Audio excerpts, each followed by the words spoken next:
This could have massive implications, and I'm talking about the Penguins' recent losing streak to three of the worst teams in the NHL. Could they make some big moves and call up some of their important young prospects to see what they really have in the farm system? Now is the time more than ever for the Penguins to start wheeling and dealing, Kyle Dubas to start trading away pending UFAs and RFAs and seeing what these young kids are made of. Today, we're going to go over the Pittsburgh Penguins prospects, 7 of them that I have for you guys today. 3 of those 7 have already played in the NHL this season, and there are plenty more in the pipeline that could get an opportunity if Kyle Dubas decides to make some trades. The Penguins are sitting dead last in the Metropolitan Division, second to last in the Eastern Conference, and it might be time to start trading away some pieces. I'm always looking for the bright side. The bright side is that we might get to see some pretty cool young players, and that's what this video is about today. So stay tuned for the rest of the video if you want to find out about that, and also subscribe to the channel if you haven't already for the latest Pittsburgh Penguins news,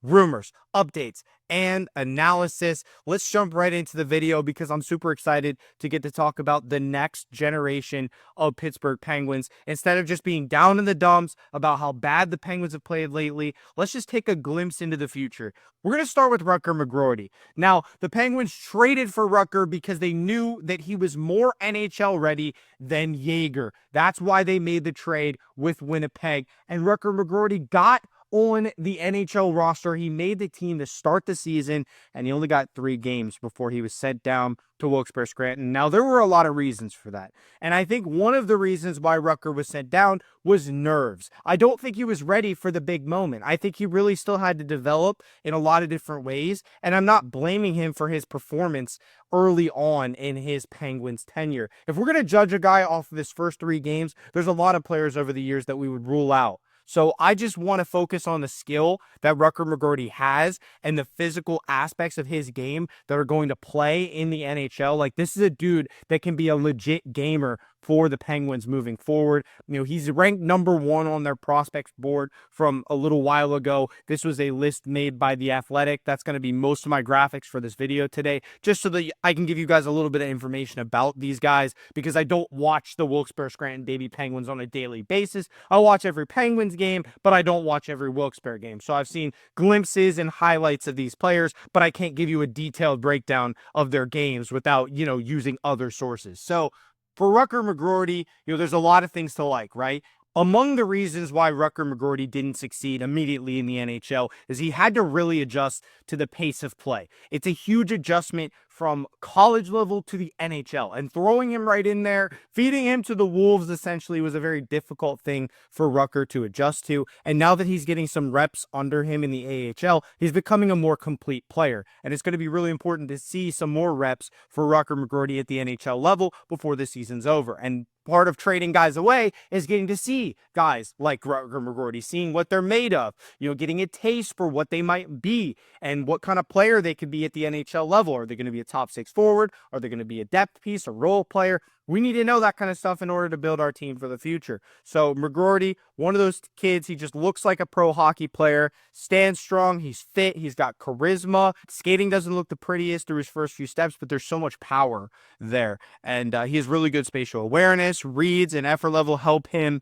avoid losing short races and being behind the play. Great hands, good feel for the puck, great passer, good finishing touch, sneaky good facilitator, can hold on to the puck, strong frame, able to power through. A lot of good physical traits that Rutger McGroarty has that we should appreciate, and that's one of the reasons why he's going to be a decent NHL player. His stats don't jump off the page. I'm not even going to show you because I was going to, and his stats just don't jump off the page at the AHL level, so I'm not trying to show you that he's going to be like a first-line player or anything like that. He's definitely a role player, but he can bring that physical brand of hockey, type of guy the Penguins desperately need in the lineup. I'd like to see him get some reps at the NHL level. A guy that I'm really, and I mean really excited about, Ville Koivunen. Now, this is the main piece that the Penguins got back in the Jake Guentzel trade. So all you guys that want to say the Jake Guentzel trade was terrible, if Ville Koivunen ends up being a stud, you guys can eat your words, because this dude could end up being very well a stud. Let's see what Kyle Dubas had to say about Ville Koivunen.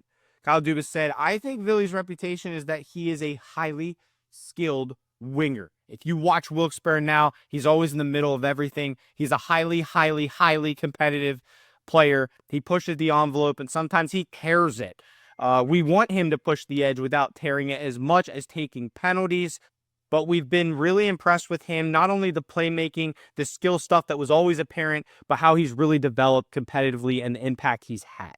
So that's something to pay attention to. This is one of my favorite prospects in our system right now is Koivunen. I think he can end up being a stud. If you guys can't read that right now, I'm going to read some of it to you just to give you a basis of Ville Koivunen.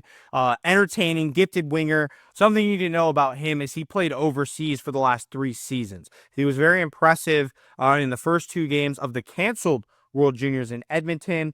But overall, he's one of the top point producers and skill players from over there. So now that he's here, we're seeing what he's made of in the AHL, and he is producing very well at Wilkes-Barre. He has been one of the top point producers on the Wilkes-Barre Scranton Baby Penguins. And again, like Kyle Dubas said, the skill is evident. It's there with Koivunen. I think he deserves a shot at the NHL before the end of the season if there's a spot on the roster for him. We've already seen Sam Poulin, so I'd actually lean a little bit more towards Koivunen than a guy like Sam Poulin that we've already got to look at. I want to see what Koivunen's made of, and I know he's still, getting better and improving his game as time goes on and developing and in the player that he's going to be ultimately. But I do think it's never too early and never too soon to see what he could do at the NHL level. We have nothing to lose if we start trading assets away.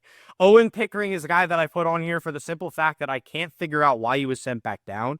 Now, Owen Pickering is a guy that I was really excited about when he first got called up. Obviously, he got injured. When he was out of the lineup, when he was injured that first time, I was actually feeling the loss of Owen Pickering. He had meant that much to the Pittsburgh Penguins that I was feeling that loss. I was like, why is Owen Pickering, so important to this team? And now he's being sent down to the AHL. So I'm still trying to figure this one out. But I think he's a really good player. And our defense is so bad that I don't know why Owen Pickering is in the AHL right now. The players that we have starting right now are not better than Owen Pickering. Is this something to further his development, to build up some more confidence for him, to get him some more minutes? Maybe, but I can't really explain it. I really can't. He is a 6'5" defenseman, right? And he is extremely intelligent. He has this effortless stride when he's skating. He is I'm trying to think of a comp, but I don't have one off the top of my head. But this dude is electric. He is so good with the puck. He's such a good skater. He knows, he has that awareness on defense. He's gotten beat sometimes. It's going to happen. Our other defensemen get beat a lot more often than Owen Pickering. So why does he have a shorter leash? Just because he's a kid. You know what I mean? He's 20 years old. I don't understand this. So Owen Pickering, if you're going to play him, you have to understand that there's going to be mistakes. There's going to be growing pains for a 20-year-old kid playing defense in the NHL. So I'm just not happy with the way that he is sent immediately back down. If it's to further his development, I'm not going to argue, but I do think he should be at the NHL level right now. And if we have to trade other guys to make that happen, so be it. Because right now this team is rock bottom. We start trading pieces away. We free up some spots. We get to look at these guys. We get to see what we're made of. We see what the future looks like. And we get Sid to actually lead these men, to show them what a Pittsburgh Penguin is, to show them what it means to be a Penguin, to win hockey games, and to compete. And Sidney Crosby has 3 Stanley Cups. Who better to really groom this young generation of Pittsburgh Penguins than Sidney Crosby? Seriously, guys? Come on. Owen Pickering has been shown so much maturity for his age. And I really like the kid. So I don't know why he's not getting the crack at it. Joel Blomquist, another guy. I was upset when he got sent back down. I'm glad he's back. It took waiving Tristan Jarry to get Blomquist back to the NHL level, but he was playing great. The defense is one of the main reasons why Blomquist has struggled when he has. I don't understand why he's getting a short leash as well. Now he's going to get a fair shot. Now that Jarry's gone and out of the way, he is going to get an opportunity. There's no doubt about that. But what this guy could become, think about what Joel Blomquist can become. He could end up being the next good goalie or great goalie for the Penguins. And the guy I'm going to talk to you about next might be even more promising than Blomquist. But right now we're talking about Blomquist. He's another guy that played in Liga overseas. He was really good over there. Wilkes-Barre Scranton starter and an all-star as a rookie last year. .921 save percentage at the AHL level. He followed that up by taking another step this year, playing at the NHL level for a little bit. You can't really look at his numbers as far as his save percentage isn't bad, but his goals against average you can't look at because the shots that he's faced and the quality of those shots that he's faced at the NHL level because of how bad our defense is, you can't blame Blomquist for a lot of the goals that he's given up. But he tracks the play really well. He knows his spots. He knows his angles and where to be when pucks are in certain spots, even difficult spots. And he's actually a decent puck handler as well. He has a lot of the characteristics that you would want in a franchise goaltender. And he's able to be in control of his stance when the shot comes because of his great reads and positioning and knowing his angles. He's not caught out of position. I think he's caught out of position less than Nedeljkovic, and Nedeljkovic has been in the NHL a heck of a lot longer than Joel Blomqvist. So that just shows you these young kids, they have the maturity level. We get more of these guys at the NHL level, and we get to see what they're like. And if they all are like that, I mean, that's a really good sign for the Penguins moving forward, and a sign that this rebuild might not be as long as we originally thought. And here is Sergei Murashov, a goaltender that I really want to talk about because he has been turning a lot of heads. I mean, a lot of heads. And he is an ECHL All-Star, so I could show you that graphic next. He was named an All-Star in the ECHL and then immediately got called up to the AHL because of Joel Blomqvist getting called up. So he took Blomqvist's spot next to Larson at the AHL level, and he was named an ECHL All-Star right before that. So he's 2 for 2 so far in the AHL as well. So Murashov's been a tank. And as we look at his breakdown here, he's an impressive, player. You watch him and you can see he could be something very special. And that's why people are very excited about him. He was really good at wheeling for the Nailers, and now he's in Wilkes-Barre. He's only 20 years old, another 20-year-old. Wasn't one of the goalies that stood out really on the 2022 draft board, but he has played really well in 3 years since he was drafted. It's a jump, really, to come to North America. There's just a higher level of hockey here. No one's going to argue with that. So he's able to really establish himself as one of the better goalies here in the prospects level as far as AHL, whatever, ECHL. There's levels to this game, right? So you go ECHL, you go AHL, NHL. It's just like baseball. You got double A, you got triple A, single A down here, high A, low A, it's important that these players develop through the ranks and show, hey, I'm capable here, then you move up a level. Okay, I'm capable here, then you move up a level.